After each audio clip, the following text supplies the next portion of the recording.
Good morning, everyone. Thank you for that lovely introduction. And what a rousing start to the morning. I'm really privileged to be the first speaker, privileged to be with you and with my colleagues from Stanford. I want to talk to you about the body as text.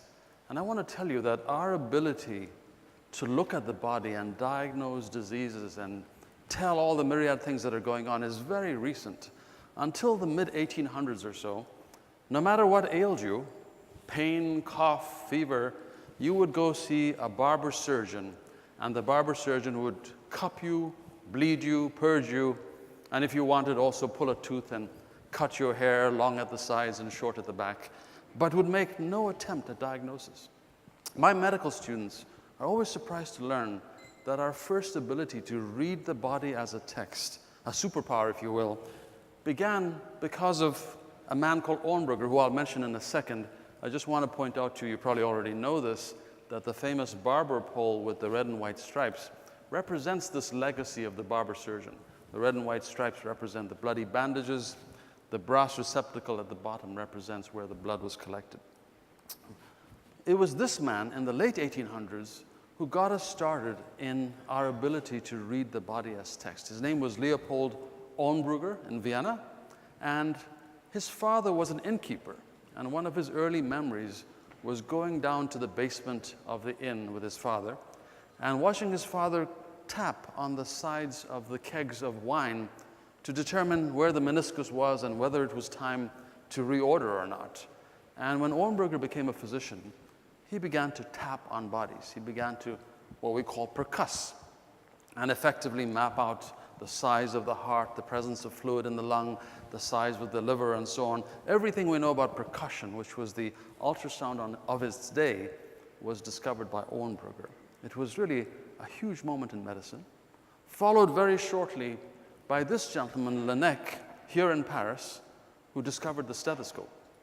Till then, as you can imagine, if you wanted to listen to the patient's chest, you had to apply your ear to the chest wall or the abdomen, which, as you can imagine, from time to time presented some aesthetic difficulties. And Laennec came up with the stethoscope. And all of a sudden, by the early 1900s, we had this phenomenal ability to read the body as text. Not just because of the stethoscope and percussion, but also the ophthalmoscope, the blood pressure cuff. And we began to have magnificent clinicians who could really read the body. And just to show you an example, I'm going to tell you a little anecdote that involves this person. This is actually Arthur Conan Doyle. He's the author of the Sherlock Holmes series, as you know very well. What you might not know is that Conan Doyle's inspiration for the character of Sherlock Holmes was his professor at Edinburgh, a man by the name of Joseph Bell. Now, Bell was an extraordinary clinician, but probably not that different from many extraordinary clinicians who existed on both sides of the Atlantic, especially in France, which was the epitome of this kind of clinical skill. But Conan Doyle, writing in The Lancet some years later, described what it was like to be a student of Joseph Bell. You can imagine Bell seated in the outpatient department, students all around him, and a woman comes walking in with a child, and she says, "Good morning, Dr. Bell." And Dr. Bell says, "Good morning, and what sort of a crossing did you have on the ferry from Burnt Island?" She's shocked. She said, "It's a good crossing." "And what did you do with the other child?" She said, "Well, I dropped my other child off with my sister in Leith." And he says, "And did you take a shortcut down Inverleith Row to come here today to the infirmary?" And she said, "Yes, I did." And he says, "And would you still be working at the linoleum factory?" And she said, "Yes, I am." Mind you, this is before she's taken off clothes or been examined. Can you imagine how much more Bell would deduce? And he goes on to explain to the students, "You see, when she said good morning, I picked up her Fife accent, and the nearest crossing from Fife is Burnt Island. Secondly, you observe that the coat she's carrying is too small for the child who's with her, and therefore she started this journey with 2 children, dropped one along the way. Third, you notice that the clay on the soles of her feet is a kind of clay that's not found within 100 miles of Edinburgh, except in the botanical gardens, and Inverleith Row is her closest shortcut through the botanical gardens. And finally, you notice the dermatitis on the fingers of her right hand, which is characteristic of the linoleum factory workers of Fife." I don't know about you, But my medical students love that story. I love that story. It's the kind of superpower I came to medical school to acquire. I have to share with you a different story. This is an individual, not this particular individual, but this is an exemplar of a kind of patient who shows up in North American hospitals fairly regularly, usually complaining, in this case, of left hand pain.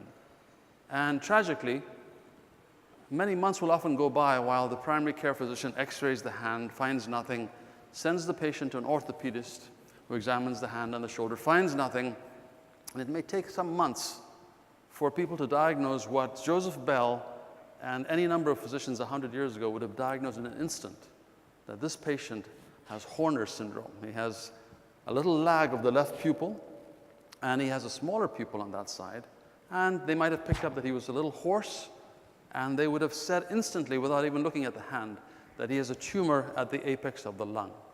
To find out why, you'll have to come to the breakout session. It's not important. It's important to know, though, that for some reason, this fairly common, well-described condition is something we miss now with regularity, where someone like Joseph Bell would never have missed it. I would consider it a major error for us to delay diagnosis because we failed to pick up something that people 100 years ago picked up fairly regularly. And the reason might be captured by this diagram, which I really like. It was drawn by a patient who had gone to see her pediatrician. And she drew a little sketch of her, to her, a wonderful visit. And she depicts herself, as you see, sitting on the exam table. Her mother and sister are sitting beside her, and the sister is playing with a doll. And the doctor is pictured as having his back turned to the patient. Now, I have to tell you about this physician because he was traumatized by this picture. This was an individual who loved pediatrics. This is an individual who spent 1 year on a US carrier in the Mediterranean, taking care of 250 Navy corpsmen and every emergency that could happen to them. And he then came back, and because he loved children, engaged in a pediatric residency, had 3 children of his own during the residency. And when he saw this diagram, he was crushed. In the stimulus package that the government put together, one of the major expenditures was to create electronic medical records. And one phrase that he said caught my attention. He says, "We spent however many $1 million on the electronic medical record. I wonder what this will really cost us in terms of the face-to-face interaction, in terms of patient care." So we have this paradox where we have the wonderful ability to see things in the body that I could never have imagined when I was in training. It's a wonderful time to be a physician. The kinds of imaging that I can access daily, remotely, is quite incredible. But it has come with our declining abilities to pick up the very simple things that Joseph Bell, Laennec, Ohnberger would have picked up 100 or more years ago. And we at Stanford think that this is not right, and we have taken the lead on doing something about this. We think that although we can't have rounds totally be like this around the bedside, this is rounds from Boston City Hospital where I trained some time ago, rounds have increasingly become like this, where the most important person in the room is missing, namely the patient. Instead, it becomes a discussion of data. It becomes a discussion of what I call the eye patient, you know, like your iPhone, your iPad. We have an eye patient who gets wonderful care all across America. The real patient often suffers just a little bit. Now, I think that we can't afford to lose these wonderful clinical skills for 2 reasons. One is we have to be able to pluck the low-hanging fruit. If you come to visit me in my office, you will notice these strange plastic fruit dangling from under my desk and on my bookshelf.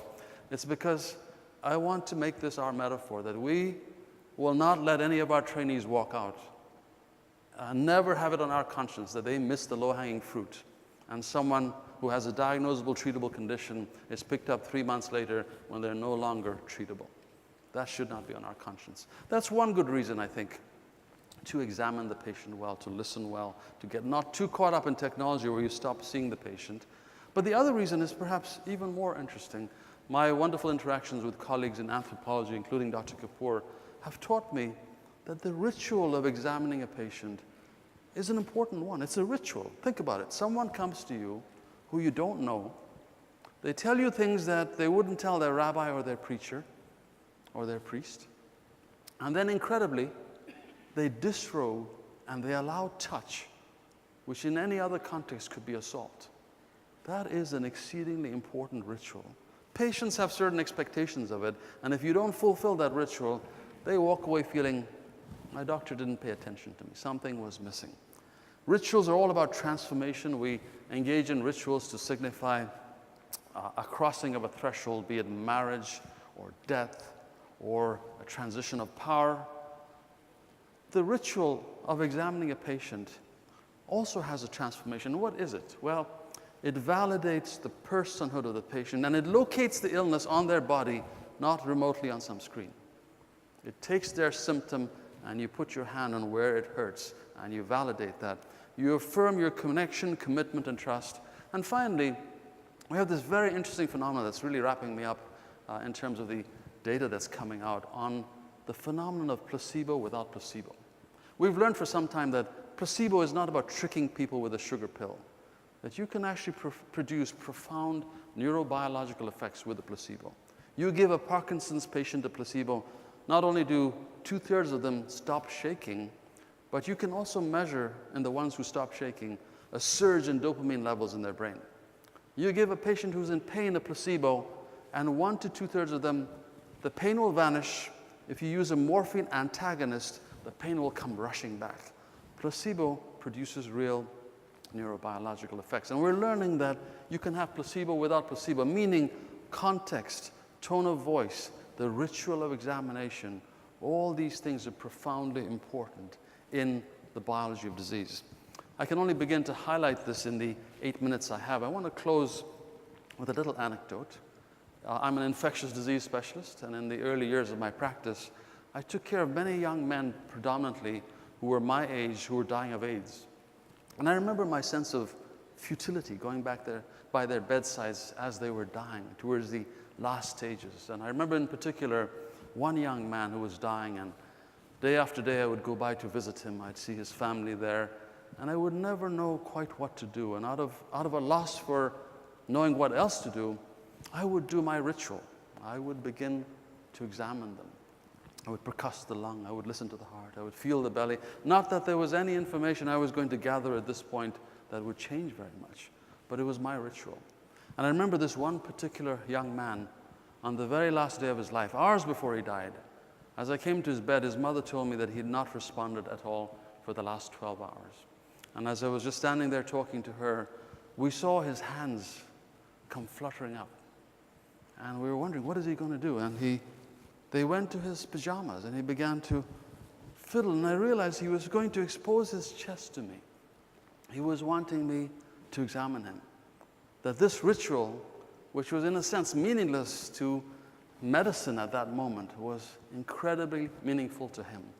It meant, for one thing, I will never abandon you. I will see you through this. I will be with you through the very end.